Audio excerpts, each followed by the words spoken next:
have not joined one of our Wildlife Wednesdays before, my name is Michael. You've got Talia behind there on camera. And each week we're talking about different little critters to give you an introduction to some of our programs and the types of things we do. So if you're online now, please give us a shout out, say hello. We've got watchers from Mount Ibis at the moment. We've got people from Sydney, so hello everybody. I even think my mum and dad are watching, so hello over in Sydney. So folks, the whole purpose behind Critters Up Close is making children and adults passionate about nature. You see, Australia has one of the highest overall extinction rates out of anywhere in the entire world. We have a lot of natural disasters as well, so our fires and things like that. So we have very rugged, we have very adaptable animals, but sometimes when the scales tip, major issues happen and we do lose animals. And there's also a lot of things that you can do at home to help encourage wildlife move into your own backyard. So kids, you say yay, some adults say nay, because I'm about to show you a way you can introduce creepy crawlies into your backyard. So kids, today is all about arachnids and all about insects. So, an arachnid. What is an arachnid? Can anybody put a little bit of a post up there and tell me what kind of critter is an arachnid? Give me any kind of critter that you think may be an arachnid. Any at all. How are we going there, Talia? We have got some watchers from Duncraig. We've got some Hello, watching Duncraig. from Perth. Hello, Perth. Hello, sunny Perth. So when we talk about arachnids, these are critters that have how many legs, kids? 8 legs. They comprise of 2 body segments and they lack little antennae. When we talk about our insects, they comprise of 3 body segments and they have a total of 6 legs, and most but not all have little antennae. So I mentioned I'm going to give you a really good tip, a way to fill in time and a way to see critters move into your backyard, and that is by making something like this. So my own little critters, Kaylin and Sean, were in our centre the other day and they created this beautiful little bug hotel. Check that out. What is even cooler about this bug hotel, this was built by the Men's Shed. It was built using mainly recycled materials, and inside they've packed it full of stuff that you would get at home. You've got cardboard, let's face it, there's a lot of toilet rolls floating around at the moment, wherever they are, so there's heaps of cardboard you can pack inside. There's nuts, there's bamboo as well. Now, after this talk, folks, we're going to pop a link down in the feed, and it is an activity sheet on how you can make your own bug hotel at home using recycled materials such as old milk cartons and things like that. So keep an eye on that, parents and carers. You will absolutely love it. But let's get on to the reason why you're all here and you're all watching. We've got a question? We had a good comment about an arachnid. We've got Samuel who said redback spider.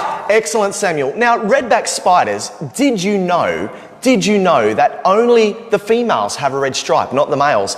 Did you know redback spiders, the females make the web, not the males? Did you know redback spiders, the females are more venomous than the males? And the most important one for girls watching, the girls eat the boys. How cool is that? That would be great when you get back to school, wouldn't it, kids? Or if you're homeschooled, you can eat your sibling. It's great when you're hungry. Our very first critter is amazing. Our very first critter has the bones on the outside of the body. And what is that called? An I'll give you a minute to type this one in because it is a long word. What is it called? The bones on the outside of the body are called the exoskeleton, because I'm impatient. The exoskeletons. So kids, if you grab your arm like this now, you will feel on the outside of your arm you have skin. Under the skin, there is blood, there is muscles, there are tendons, there are fat, some more than others, and the hard stuff in the middle, that is called your bones. Whereas the critter you're about to meet has the bones on the outside.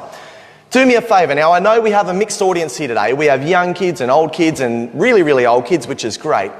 If you see any native wildlife in your backyard, in the bush, at the park, at school when you go back to school, please do not pick it up. Leave it alone. Our critters at Critters Up Close have been with us for a long time, okay? And we know that it's safe for us. Our very first critter, here we go. I'm going to get this one out. Give me one moment. Hello, good morning, you. Everybody, I would like you to meet my very good friend, Nipper. Have a look at that. So everyone, Nipper has been with us for about 6 years. He is our absolute baby. This one here is a scorpion. And as I said, friends, please do not pick these up outside. We're doing this more to make the adults a bit braver because kids, if you had one of these in your home, what do you think mum, dad, or your carer might do to it? If you had one of these in your home, what might mum, dad, or your carer do to it? Any answers there? It's actually the parents typing. We had a lot of exoskeletons come through. Exoskeletons, good job, kids. Sometimes there's a delay in comments, so bear with us. This happened last week. I'm going to tell you, I'm going to answer it for you, kids. Most adults, not all, but most adults would grab a can of fly spray, cover this in 50 cans of spray, throw it outside, and then other native animals are going to consume it, and they could get very, very sick. The best thing the adults can do, never the kids, but the adults, is get a big piece of cardboard, a plastic container over the top, take it outside, and if you live in suburbia where all the houses are touching, just pop it over your neighbour's fence, problem sorted. No, pop it back in the Aussie bush. Now, come closer, kids. I want to show you something. Come really, really close, Talia. Let's check this out. Kids, have a look at the scorpion right now. What colours can you see? What colours can you see? Send those through. If you can let us know what colours you can see. Okay, here we go. What colours can you see now? How amazing is that? And do you know what is even more amazing than a scorpion fluorescing under ultraviolet light? Is a disco scorpion. Kids, look at the disco scorpion. How great is that? So scorpions, even though spiders and cockroaches all have exoskeletons, it's only the scorpions that fluoresce. Scientists believe that their exoskeleton acts as something called a whole of light indicator. Now, I know there's a lot of parents here at the moment still with the covers over their face because they're scared of this one. You may want to know, is this one venomous? Yes, it is. Can he sting me? Yes, he can. Why is he not? Well, these particular species here, this particular species here is very, very quiet by nature. But once again, kids, if you see it outside, leave it alone. We've worked with these for a long time and we know they are good to go. Now, we mentioned before a total of 8 legs. Look, 1, 2, 3, a little one under there, 4, 5, 6, 7, and 8. How good is that? Now, Nipper's claim to fame, everyone. You are going to love this. If you have ever watched that amazing show, Deadly 60 with Steve Backshall, this critter went on Steve's hand and it actually stung him. And Steve said, "That was amazing." Now, I'm going to pop this one back. If you want to pan across there, Talia, have a bit more of a read on some other facts about invertebrates. Because invertebrates make up almost, well, they make up over 95% of all living creatures on Earth today. How cool is that? Now, something I want to add just before I get the next critter out, everybody, who is super, super exciting. We've got to find her. She's burrowed at the moment. There is a bit of a tip there. Invertebrates are so important in our environment. We've got pollinators, okay? We've got our bees. Bats are pollinators too, and we're going to cover them another week. We've got lots of different animals that increase what's called the genetic diversity of our bush and rainforests, okay, by pollinating. We've got critters that live underground, and you're going to meet one of those soon, that help to aerate the soil. They'll actually eat decomposing leaves and fruits, and they will, ready for this, kids, they'll poop them out to help keep the soil nice and healthy. So even if you may not like them, everything has a purpose on the planet. You'll know recently when we had those devastating fires go through the eastern states, unfortunately all of the coverage was about the cute cuddly animals. But what about the ones that help to grow the food sources to keep those other cute and cuddly animals alive?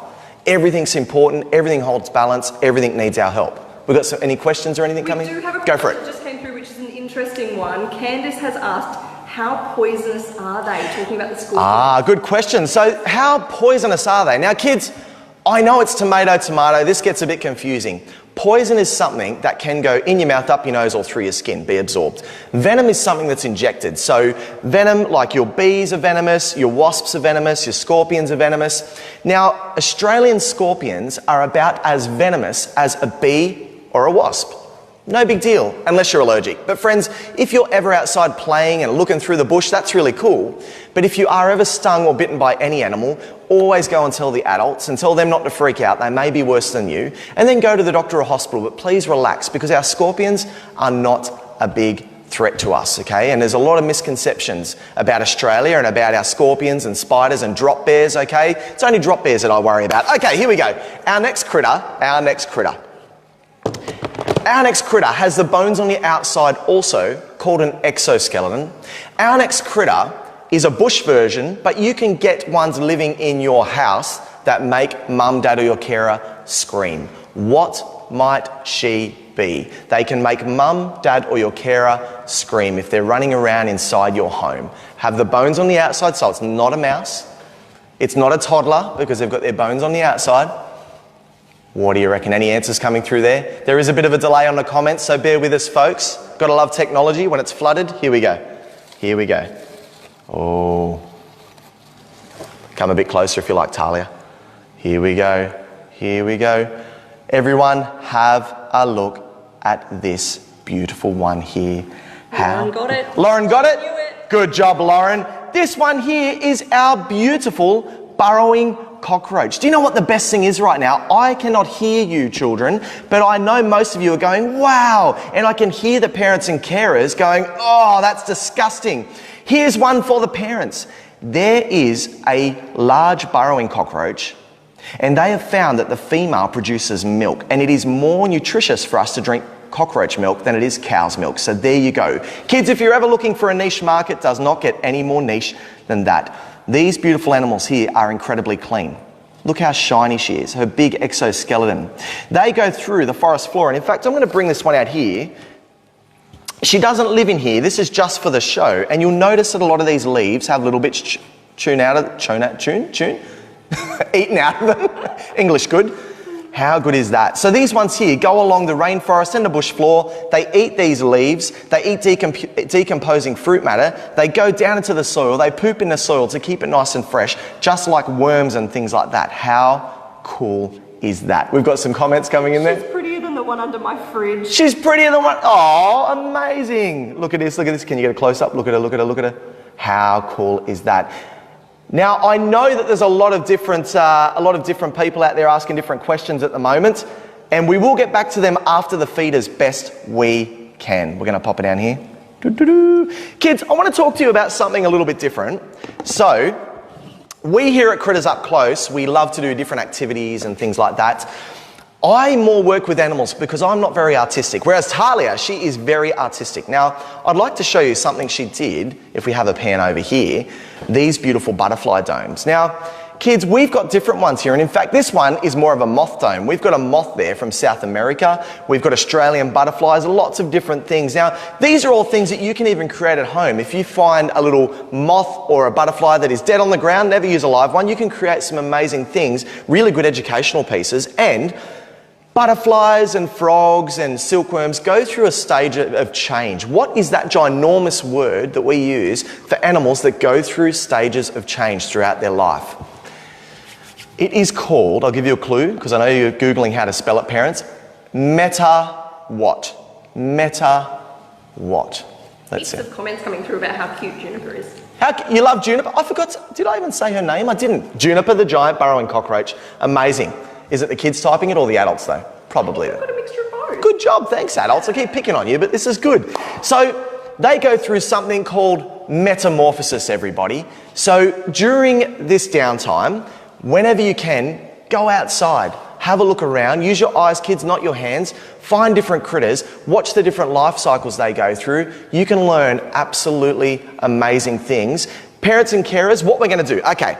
Everyone likes a good giveaway, so here we go. Listen in, kids, listen in, parents. At the end of this talk, Talia and I will get onto the feed that you're typing comments in at the moment. We are going to share a link on there. When you click on that link, there is an activity sheet for the kids to do a bit of an activity and make your own bug hotel. Now, between now and the end of tomorrow, if you can send through a picture of your homemade bug hotel using recycled materials, we are going to pick the 2 bug hotels that have the most likes on their comment and give you a pass to our Critters Virtual Classroom for free, where you can jump on and choose one of our sessions with our bats or our possums or our birds or our sea stars. Lots of amazing things. Now, what I'm going to do, where did I put those books? Here we go. So parents and carers, here comes our amazing sales pitch. We are running Critters Virtual Classroom's online session through our page at Critters Up Close. You can book online for $4.95 per session, cram as many kids as you can behind one device, and we will give you all of your supporting curriculum to go with that as well. It is a focus on kids between K to Year 6 as well. So, ladies and gentlemen, boys and girls, that is a little bit of an intro to our Critters Up Close critters. Please continue to follow us on our Facebook page, Critters Up Close. Remember, kids, whenever you can, turn off the television, turn off the computer, and go outside. Thanks so much, everyone. We look forward to seeing you soon.